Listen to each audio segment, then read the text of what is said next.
السلام عليكم يا حبايبي، عاملين ايه؟ معاكم مطبخ الأمور. هنعمل النهاردة شيش طاووق، وجبة متكاملة فيها الفراخ والخضار. نشوف معانا ايه. معانا هنا قطع فراخ متقطعة مكعبات،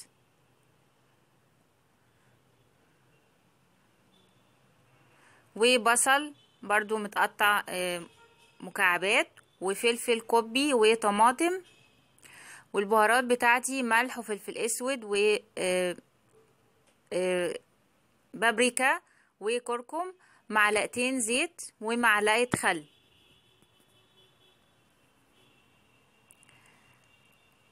اللي هعمله هحط البهارات على الفراخ، هحط جزء واسيب جزء تاني للخضار. هحط الكركم والبابريكا والفلفل الاسود والملح، وهحط معلقة الخل ومعلقتين الزيت. معلقة الخل بتطري الفراخ، ومعلقتين الزيت بيثبتوا البهارات على الفراخ. هقلب كله مع بعض وهحطها في التلاجة شوية. هحط الخضار بتاعي، الفلفل الكوبي والبصل والطماطم، واحط عليهم باقي البهارات. عندي هنا عصيان الشيش طاووق، حطيتهم في ميه شويه عشان ما يتحرقوش مني في الفرن. وخلاص الفراخ حطيتها في التلاجة، والخضار بتاعي خلاص تبلته. اللي هعمله هحط الخضار بالتبادل، الفلفل والطماطم، هحط قطع من الفراخ، هحط البصل.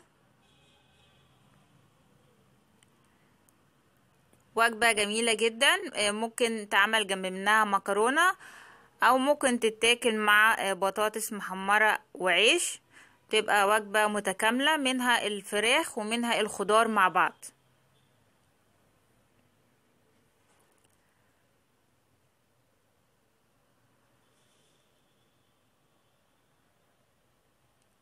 تمام كده، احط الطماطم واحط قطع الفراخ.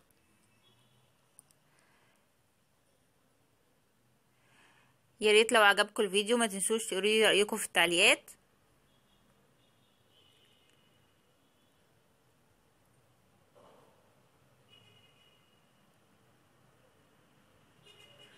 تمام كده، خلاص هعمل واحدة كمان.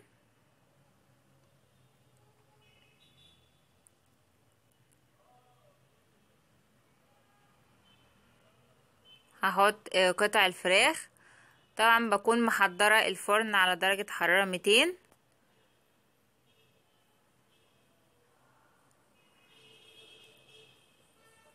هحط قطع الفراخ والبصل. هحط الخضار مع الفراخ بالتبادل،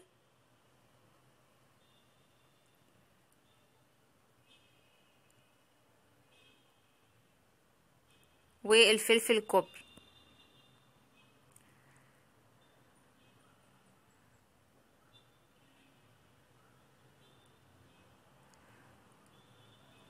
هخلص باقي الكمية.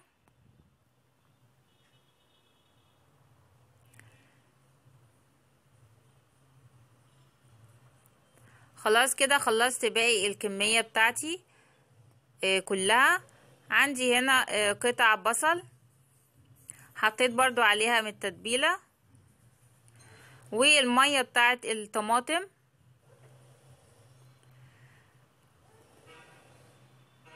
هحط عصيان الشيش طاووق، وهدخلها الفرن وارجع لكم تاني.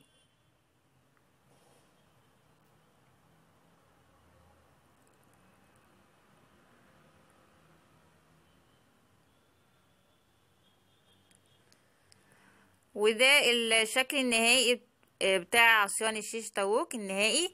جميلة جدا، وجبة متكاملة. يا ريت لو عجبكم الفيديو ما تنسوش تشتركوا في قناة